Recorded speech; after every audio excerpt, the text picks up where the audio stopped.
Herkese merhaba arkadaşlar, kanalımıza hoş geldiniz. Afra Saraçoğlu uçakta paylaşım. Son olarak Yalı Çapkını dizisinde rol alan Afra Saraçoğlu uçakta verdiği post takipçilerin beğenisine sundu.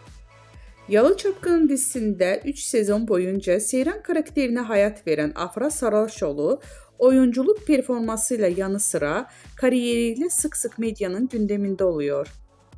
Güzel ve ünlü oyuncu uçakta seyahat ederken verdiği poz takipçilerinin beğenisine sundu. Zaman zaman doğal hallerini gözler önüne seren Afra Saraçoğlu bu kez uçakta yüz maskesi yaptı.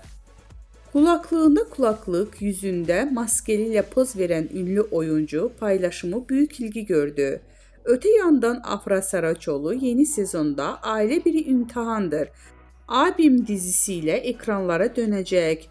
Ünlü isim imzalı dizide Kenan Emirzalıoğlu ile başrollerini paylaşacak.